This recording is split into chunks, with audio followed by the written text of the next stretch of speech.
Part 2, reacting to a video by TMM, an atheist YouTuber, reacting to a video by Impact Video Ministries about the 3 best arguments for God. This is going to be the teleological argument. Shows. And in the same way that I skipped explaining the premises for the creation argument, I'll also skip that here, because the goal for this video isn't to prepare debaters, but to help Christians understand these arguments so that they can better be used in a conversation. And I would like to point out that this guy is going to be intervening in the video with a scroll of text trying to explain, trying to like refute some of these, but he is treating it like it's a debate, and this video was made for people to use in a casual setting, so I would just like to point that out.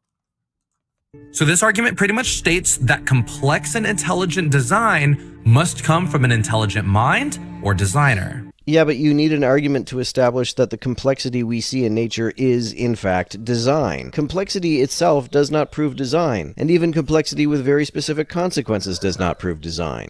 So this is where he goes wrong. Complexity with very specific consequences, and he even uses the word specific. This is specified complexity that he's talking about here. Complexity that is created in such a way that it's specified for a specific purpose. Just stating that something that is complex and has a clear purpose does not require design is simply false by just normal observation. I assume this guy's trying to be scientific. Why would he deny something that just goes against normal observation? I can observe that a watch is designed because it is incredibly complex and it has a clear purpose of like telling time. And even things that don't have a purpose but are complex in such a way that we can see that they must have a purpose, like let's say like a random alien spaceship lands in your backyard. Well, you would know that had a purpose if it was just like a hunk of metal. But you would be able to tell that it must have some purpose, even if you don't know what that purpose is. The idea that it does is a complete non sequitur. So let's look at the complexity of people. And I cover this in our Is There Really a God video. And in it, I talk about how within a single person, we have a cardiovascular system, an endocrine system, a digestive, respiratory, excretory, lymphatic, nervous, muscular, and skeletal system. So what? Why do you assume that complexity can't exist without being deliberately designed? So this is specified complexity that he's talking about. Complexity with a purpose. Complexity can also be seen like an avalanche, but that's a natural complexity. Avalanches don't contain messages. They're the result of natural laws. Things that contain messages or things that contain an obvious purpose, those are designed. The universe is made for an obvious purpose to support life with all the incredibly complex cosmological constants that are fine-tuned. I think he's going to get into this later, but these things are fine-tuned to incredibly into like, I'm talking like multiple dozens of decimal places. I think this idea is the consequence of the common creationist assumption that the default state of reality is chaos, and that order, especially complex order, can only exist if it is deliberately imposed by a conscious mind. So this is not a creationist assumption. This is the assumption of science. With science, we can see that things naturally go towards disorder, and this is like what we can see in nature. This is entropy. Nature cannot produce Mount Rushmore. Nature cannot produce design. We see that as a fundamental part of science. So that's why things that are specifiedly complexly designed can only be produced by an intelligent mind. There's no reason to assume this whatsoever. And that is, what do you mean there's no reason to assume this whatsoever? It's empirically verifiable by science. I assume this guy's trying to be scientific. That's just, that we can see that empirically verified through science. But of course, it must be false because this guy's creationist. And on top of that, I was being sarcastic there, to be clear. To the National Institute of General Medical Sciences, the DNA from one of our cells is 6 feet long. So if we were to uncoil all of the DNA from all of our cells, it would amount to being 67 billion miles long. And to give you a better idea of that length, we could take 150,000 round trips to the moon with that much DNA, and that's just the DNA of one person. Wow, I guess a god must have designed it for some reason. Without a god, how could long things possibly... Okay, so this is just sort of like taking a cheap shot at him. This is not the argument that long things exist, therefore God. That's not the argument. It's that all this DNA is designed. He didn't put it in an argument form because that's not what he's trying to do in this video. So this is what I pointed out earlier. This guy's treating it like a debate, but the Impact Video Ministries made this video to be more casual.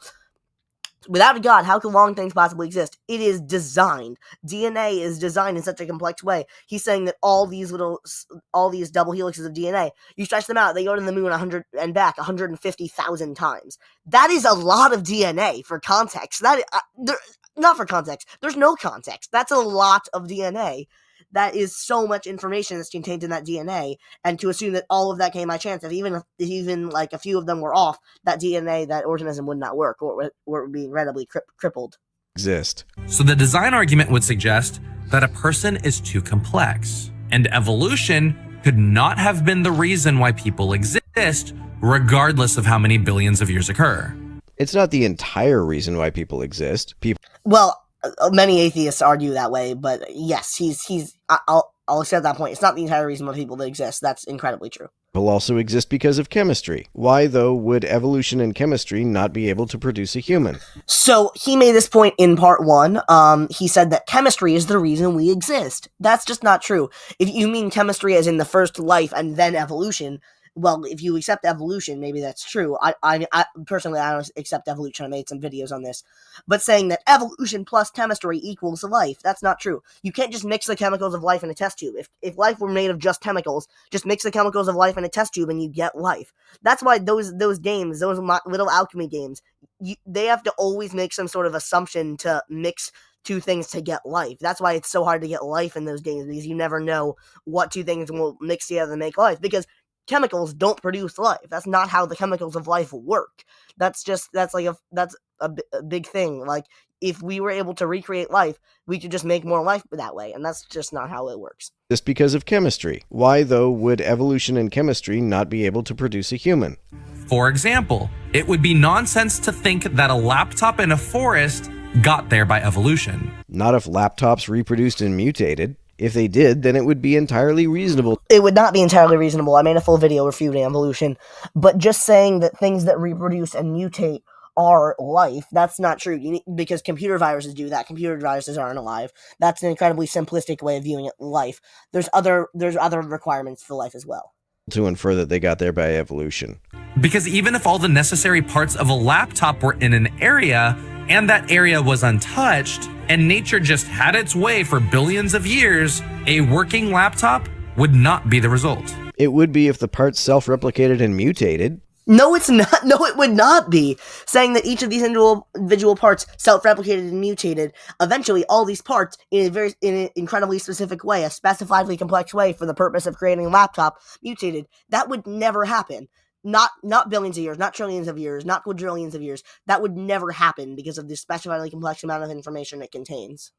Yet many people who believe in evolution use this line of reasoning for people, and they'll suggest that the building blocks for people were in an area, and over time, an organism formed, and from that, it kept evolving until we got to people. And why is that not a perfectly reasonable inference? I do want to add. So he just raises that question, like he's saying, why is that not reasonable? And then just stops. Like, he doesn't provide evidence for it. So the reason it's not reasonable is that's not what happens. We can see that by common sense. If you have billions of years, trillions of years, quadrillions of years, that will not happen. Nature alone, without any life in nature, has never been observed to produce life. If it would, we would have a bunch of scientific studies showing, hey, I created life with just non-life. But no, that's not how life works. Life can only come from pre-existing life. I do find a lot of credibility in evolution within a species. Given that we've directly observed speciation, why don't you believe that one species can evolve into another? Like Darwin's finches, for example. Finches do evolve over time. This become anything other than birds. Well, first of all, birds. He's going to respond to this, but I'm going to respond to it first. So he said earlier that we've directly observed speciation, and that's not true. We have not. It's not biologically possible to observe speciation. And even by his own account here, he's saying that he's gonna say that birds are all one species, so that means actually speciation, even by his definition, can't happen, and also by the normal definition. Birds are not a species. Secondly, this assertion actually doesn't contradict how evolutionary biology classifies organisms. It's true that birds, no matter how much they evolve, will always be birds because biologists categorize organisms by their ancestry. So by that logic, everything is the same species because everything descended from that one-celled organism if you accept evolution, even though that can't happen. Not only will any organism that descends from birds always be a bird, birds, since they descended from dinosaurs, are technically still dinosaurs. Also, dinosaurs and even humans, since we all evolved from fish, are cladistically still technically fish. So, but by that logic, there's no reason to classify species at all, because if everything's a fish, that means everything's we came from a one-celled amoeba, so we're the same species as that. So if you don't define species by what can interbreed, then species as a term is completely meaningless. So he's using species in one way of the completely meaningless way, and Impact Video Ministries is using it in the logical way. And we do have wolves that mate with lesser violent canines. And evolution can create a bunch of different types of dogs. However, they stay dogs. Yeah, but dogs are wolves. This is the case not just because they descended from wolves, but also because they haven't even yet speciated from wolves. As he's saying that they haven't yet, as in they will eventually speciate from wolves, which isn't true because they're still dogs. They can still mate with wolves. You still have dog breeds.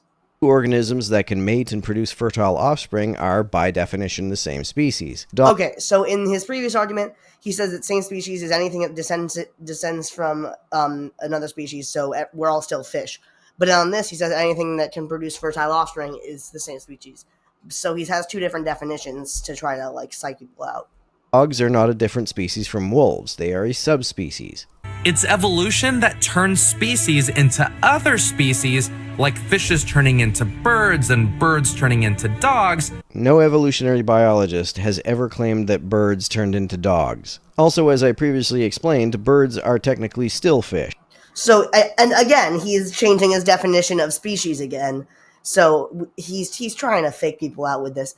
I will add that IVM did say birds turned into dogs. That isn't what happened, but that isn't what evolutionary biologists claim happened. So that is a flaw in that, but that's not what they're claiming. But the fact that you need to get to a chain of dogs from somewhere is what he's saying. That I would disagree with. And the reason why is because in our fossil record, I don't recall seeing much of any transitional species that were in the middle of evolving. Yep, that's true. Literally every species is in the middle of evolving. Okay, so now he changes his definition of species again. A lot of creationists seem to think that the way evolution works is that it has stages. They think that there's a species that is not evolving, then it goes through a period of evolving until it becomes another species, at which point it stops evolving until it's time to evolve again. That's not how it works. And we're not claiming that's how it works. Every generation has evolved to some minute extent from the previous generation. And if you take that statement at face value, that statement is true. It's just microevolution, not macroevolution. What he's saying is that he takes that to macroevolution, but it's actually just microevolution. This is corroborated by the fact that we have been able to predict what features a particular fossil will have long before it is ever found. For example, the evolution of Pakicetus into cetaceans. Pakicetus had nostrils on the end of its snout, and cetaceans have blowholes on the tops of their heads. So there should be fossils of organisms that have nostrils at various points in between, right? Well, that's exactly what we find, and we find them in the exact fossil layers we expect to find them. That doesn't show that species evolved. It still stayed the same species, just the location of the nostril moved. It didn't change into a different species. The nostril moving, there can be a range in which the nostril moves, and that range could theoretically shift a little bit over time. It doesn't make it a different species, and it's not nearly the same as species shifting over time. So going back to the argument of design, complex and intelligent design requires a complex designer. But how do you figure that human biology is intelligent design in the first place?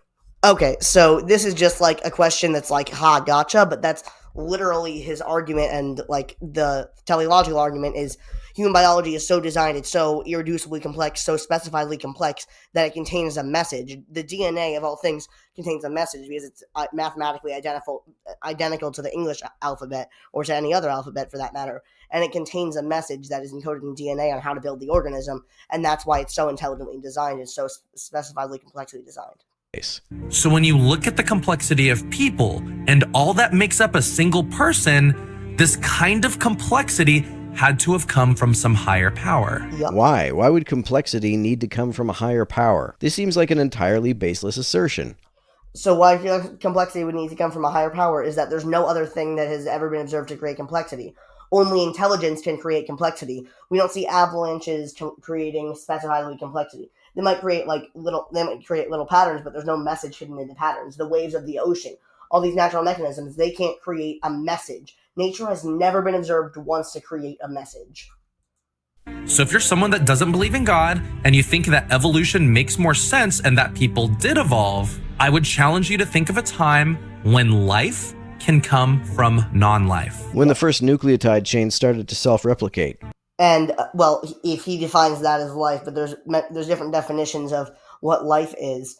But saying that that's just when that started to happen, how do you get that to happen from just mixing chemicals in the ocean of abiogenesis, of how life started? That's not how it works. Or in other words, if evolution did start everything and the world started with a bunch of non-living things that people ultimately evolved from... No, that's a straw man. The theory of evolution does not claim that evolution started everything. Chemistry started life and evolution took it from there. And again, well, if he's the one who was calling Impact Video Ministries out for making a baseless assertion, this is a baseless assertion. Chemistry has never been observed to create life. If it was, we could do experiment. We could mix some chemicals and get life from those chemicals. That's not how it works. If we as intelligent beings can't do it, then how does natural laws do it, given however many years they think the universe is now? Can you think of another time when life was able to emerge from something that wasn't alive? Nope. Can you ever think of a time when life came from something that was not made of chemicals? So, not made of life. Yeah, life is made of chemicals. That is true. That doesn't add to his argument at all, though. He's using two definitions of chemicals. Chemicals as in things that build life without intelligence, which isn't a thing. You can't define chemicals as that. That's not a good definition of chemicals. Or chemicals as in actual chemicals. Because if that's not the case, then where did life begin? You could say you just don't know, but I think that the most logical explanation is life coming from some originator of life. I agree. It came from chemicals, the stuff that all life is made out of. So this is what he put in the argument earlier, of all these different ingredients that could be put to make life, but nature will never put all of these together in, like, he used the computer analogy earlier. So he's just sort of ignoring that analogy that Impact Video Ministries made there with the computer, which is even less complex than life, life is so much more complex than that it's even harder to get that. And I would call this originator of life God. Yup. You call chemicals God? So he with his biased definition of chemicals as things that can create life without intelligence, which have never been found to exist, then sure, I guess he would call chemicals God. And if you're a Christian and you're wondering how you can use this argument in a conversation, I would encourage you to ask a lot of questions on what someone believes regarding the complexity of life. And I'd say something along the lines of, people are incredibly complex. Where do you think we came from, and how do you think life started? In my personal podcast, Practical Christianity, I interviewed my friend who works as a chemist, and I asked him what his view on evolution was. And he told me that as a chemist, he works hard to make sure that the chemicals he creates all have the correct measurements. So if his chemicals and complex compounds that he makes all require intelligence, he thinks that since the world and people have so much more complexity than the chemicals he makes, it only makes sense that a mind of greater intelligence is responsible Let's for see how he creating responds to this. Well, of course, all of the chemicals he creates require an intelligence, because if they didn't, he could just collect them from nature instead of making them in a lab. It doesn't follow from this that all chemicals require an intelligence. That's a total non sequitur. That argument doesn't make sense at all. All chemicals, you need to have the right amount of them. You need to have the chemical to pre-exist. You need to find the chemical. That is true. But you need to have the right amount of chemicals mixing together to do a specific experiment. Saying that all chemicals don't require intelligence when they're used together in an experiment is not a good response. And argument number 3, the moral. Thank you for watching. If you enjoyed this video, please make sure to like, share, and subscribe, and watch video 3 up here.